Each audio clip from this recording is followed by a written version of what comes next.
Debating on whether or not I should continue to talk during my epic intro. Anyway, let's start with RvB Season 11, Episode 4 Overview. It starts out with Caboose walking around Exile, trying to make himself feel better. Then he hears something in some rubble, and he goes to investigate. Of course, what he sees, we don't. It appears off-screen. Next up, we go to Washington. He continues to train Tucker. They're going through this elaborate training course, little funny Easter eggs with the Halo 4 campaign. I think it's Mission 5 Reclaimer. And also goes to the Halo CEA last level, the mall where you're on the Warthog. Don't know why they used the original CEA, why not Anniversary, but I guess it's for nostalgia. After that, Caboose comes back to where Washington and Tucker is, and he's occupied by something that we can't see. It's invisible, I guess, but we haven't found it out yet. Maybe next episode. He runs through the training course, and he beats it in like 2 seconds, and then he runs away. And Washington's like, maybe I should just go fix the comm. And Tucker's like, yeah, because Tucker's really worn out from Washington's training course.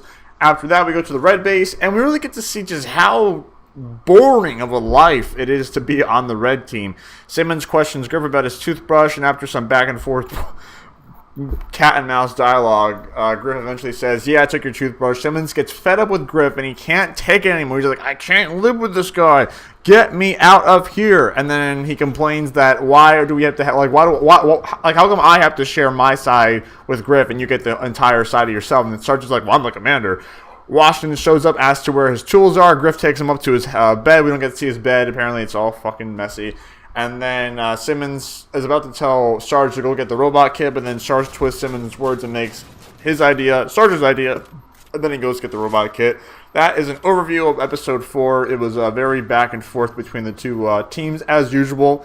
But it was over 5 minutes. I still think it's a bit too short, though. I think 6 minutes should be the minimum, but maybe next episode we'll get it. But I have to say, I am liking Season 11 a lot more than 9 and 10. I think it's better than 9 and 10 so far because we have none of this. I think the biggest issue with 10 was that there was so much going on that they spent way too much time on the reds and blues when they should have been spending time on the actual story, and they didn't do that. And this one, they're actually spending time on the reds and blues because that's all we got the time to spend on. Like, there's no more freelancer stories, so it's much easier to get a quote-unquote story out. So, what are the pros? Again, I like the opening song to every episode. The part where Caboose echoes in the cave, I liked how the voice replied back. He's like, oh, who are, like, he says something, then the voice replies back, thank you, have a nice day, something like that. It's different.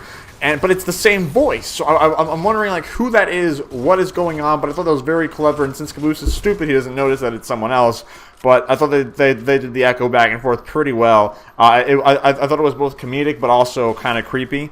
As usual, the voice acting is top notch for all the characters. I think Tucker and Washington have the best voice acting so far. I really like their chemistry a lot, and I'm looking forward to more scenes with them and seeing what Tucker gets out of Washington's training.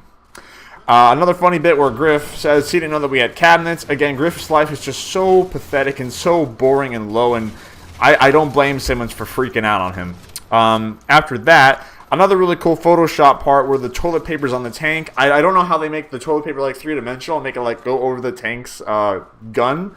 I thought that was very cool. And then, yeah, I mean, even though these episodes are short, I think the pro with Rooster Teeth is that they can make a short episode and be satisfied with it. With me, I can't do that. I have to make like a 20-minute episode to be satisfied with the length and like what happens in the episode. So props to them because like if I made 5-minute episodes, I'd be going crazy on like what I could, you know, force as much stuff into that 5 minutes. But they have no issue making short episodes. That's both a con because it's, you know, too short, but it's a pro because they're so confident in themselves that they can make a solid episode under, you know, 6 minutes, but I still think they're too short. And one con, it's not really a con, it's more of like maybe like a little plot hole.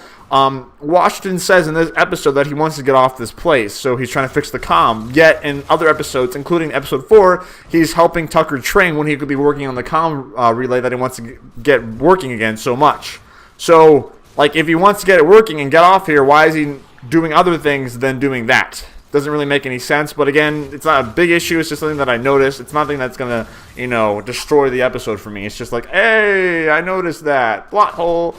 Overall, like I said, even though it's still being a little bit under time, I think 6 minutes is the minimum. And you know, because like you're waiting every week to see a new episode. You know, it's not like you're watching an episode back and forth, back and forth. You're waiting another 7 days to see another episode, and I think under 6 minutes is unacceptable. I think it's completely too short. But I did like the episode. I just thought it's still a little bit too short. Just little more, please, a little more. I know that 30 seconds isn't that much, because you could do a lot more in 30 seconds than, just not doing it.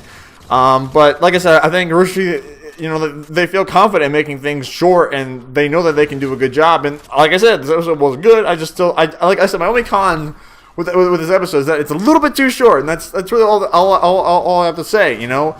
Production rating, the effects, the camera angles, the voice acting, the pacing. I thought it was really good. Actually, take back pacing, because pacing's slow. But yeah, camera angles, editing, voice acting, A. And then story rating, I'm giving story a B, just because this episode, it's setting up a lot of stuff. Washington wants to go fix the comm relay. Tucker's, recovering from training. Caboose and that mysterious thing.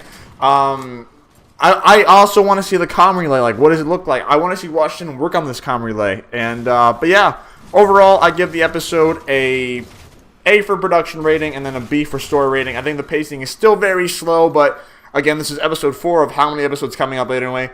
Thank you for watching. What do you think of episode 4? My name is James, JKPR Rising Potential. Thank you for watching. Blah, blah, blah, blah. See you later. Bye.